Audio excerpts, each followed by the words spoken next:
The Legend of Zelda series is one of the most iconic and beloved franchises in gaming history, and while many fans fondly remember the original Legend of Zelda for the NES or the groundbreaking masterpiece Ocarina of Time, there's one title that often stands out as the black sheep of the series, Zelda II: The Adventure of Link. Released in 1987 for the Famicom Disk System in Japan, and later in 1988 for the NES in North America, Zelda II took a bold leap in a completely different direction from its predecessor. Unlike the top-down, exploration-heavy gameplay of the first Legend of Zelda, this sequel introduced side-scrolling combat, RPG elements, and a more intricate narrative structure. While divisive at the time and even now, it's undeniable that Zelda II is one of the most unique entries in the franchise and has left an indelible mark on gaming history. When it comes to Zelda II, the story sets the foundation for much of the series' future lore, expanding on the legend of Hyrule in ways that were unprecedented for the time.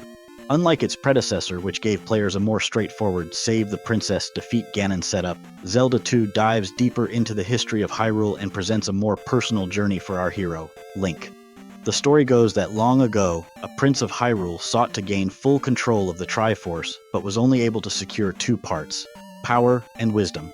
His sister, Princess Zelda, refused to reveal the location of the third piece, courage, which resulted in her being placed under a deep magical slumber. Since then, every princess born into the royal family was named Zelda in honor of this event, creating the legacy that Link now finds himself entangled in.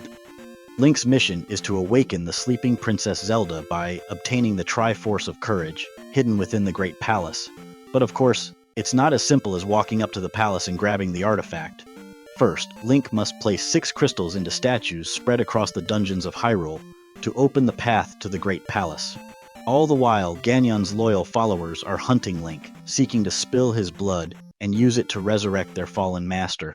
The stakes are incredibly high in Zelda II, giving the adventure a darker and more urgent tone compared to the original.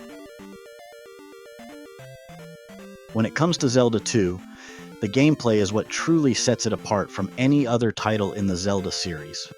While the original Legend of Zelda established a top-down, exploration-focused formula that would be the backbone for many future games, Zelda II took a bold, experimental approach. Instead of the traditional top-down perspective, much of the game is presented as a side-scrolling action platformer, introducing mechanics that, at the time, were a significant departure from what fans expected. The game switches between two main perspectives, the overworld map and the side-scrolling action sequences. On the overworld map, players control Link as he navigates across various regions of Hyrule, moving from town to town, dungeon to dungeon. This part is more reminiscent of the original Zelda, though simplified. There are no direct battles on the overworld map, but random enemy encounters will trigger side-scrolling battles. These battles are where Zelda II's gameplay shines or frustrates, depending on who you ask. Once a battle begins, the game shifts to a 2D side-scrolling view where combat takes place. This is where things get tricky and exciting. Link now has a sword for both high and low strikes, as well as a shield he can raise to block incoming attacks.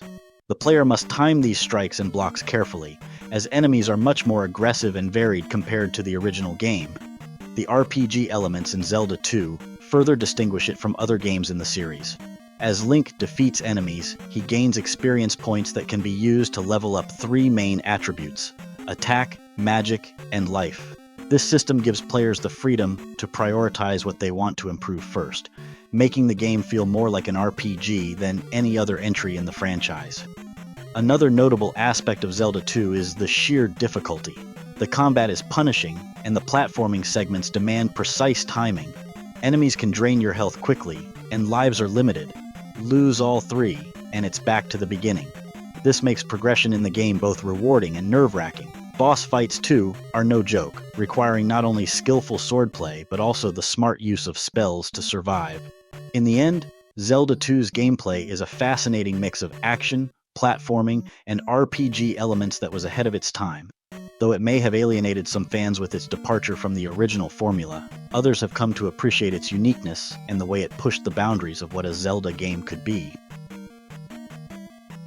For a game released in the late 1980s on the NES, Zelda II: The Adventure of Link pushed the limits of what the hardware could do, especially in terms of graphics and sound. While it may not have the iconic top-down perspective of the original Zelda, the visual and audio presentation of Zelda II plays a crucial role in shaping the mood and intensity of the game, giving it a unique look and feel that sets it apart not only from the rest of the series, but from many other NES titles of its time. Zelda II broke away from the top-down view of its predecessor in favor of a side-scrolling perspective for most of the action. This was a bold move, giving the game a platformer-like aesthetic that wasn't typical of adventure games back then. The side-scrolling segments allow for more detailed sprites of both Link and his enemies, giving combat a more intimate and dynamic feel. But it's not just the graphics that help create Zelda II's atmosphere. The sound plays a massive role in shaping the game's mood and intensity. Right from the title screen, players are greeted with a heroic, energetic theme that sets the tone for the grand adventure ahead. The overworld music is triumphant and adventurous, but as soon as you dive into a palace or encounter enemies, the music shifts dramatically.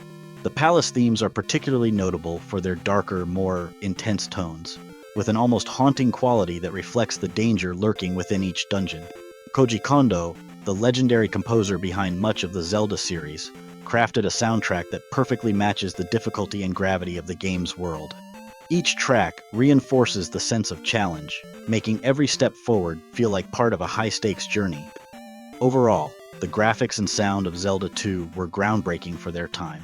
The detailed character sprites, immersive soundtrack, and atmospheric sound effects combined to create a world that was visually and audibly distinct from the original Zelda, while still feeling like part of the same universe. The visual and audio presentation didn't just complement the gameplay, they were an essential part of the game's identity, drawing players into Hyrule like never before and leaving a lasting impression on those who braved its many challenges. When talking about Zelda II, it's impossible to ignore the strong, often divided opinions surrounding the game. Despite its controversial reception at the time, the legacy of Zelda II is much more nuanced, and its influence can still be seen across not only the Zelda franchise, but also the broader gaming landscape. While it might be considered the black sheep of the series due to its radical departure in gameplay and structure, Zelda II left behind a legacy that far outgrew its initial reception. First, let's address the elephant in the room. Zelda II is often viewed as the oddball in the Zelda franchise. When fans think of the Zelda series, they usually envision top-down exploration, solving intricate puzzles, and battling enemies in vast, open worlds. Zelda II swapped much of that for side-scrolling action, a heavier focus on combat, and RPG elements like experience points and leveling up. For fans of the original Legend of Zelda, this was a drastic change, and not everyone was ready for it. Many players found the game's difficulty punishing, especially with its unforgiving live system and random enemy encounters. These frustrations led to Zelda II being considered a more challenging and sometimes divisive experience. In the years since its release, Zelda II has gained a cult following. Modern players and retro gaming enthusiasts have come to appreciate its ambition and recognize how ahead of its time it really was. The RPG elements introduced in Zelda II, such as experience points and the ability to upgrade Link's stats, were groundbreaking for the series and influenced later Zelda games. The magic system, which allowed Link to cast spells like Shield, Jump, and Thunder, was also a first for the franchise and would later be revisited in games like Ocarina of Time and A Link to the Past. One of the game's most iconic contributions to the series, and indeed to gaming as a whole, was the introduction of Dark Link. Serving as the final boss, Dark Link is a shadowy mirror image of Link, challenging players to face a version of themselves. This battle is widely remembered as one of the most intense and creative showdowns in the Zelda series, and Dark Link would go on to become a recurring character in future games. Many players have come to view Zelda II through a more appreciative lens, recognizing that, despite its flaws, it was a bold and innovative game. The difficulty and experimentation that once alienated some fans are now seen as part of what makes Zelda II so special. It's a game that dared to be different and in doing so left an indelible mark on both the Zelda series and video game history. For those willing to take up the challenge, Zelda II, The Adventure of Link remains a rewarding and unforgettable experience. A reminder of an era when developers weren't afraid to take risks and push the boundaries of what video games could be.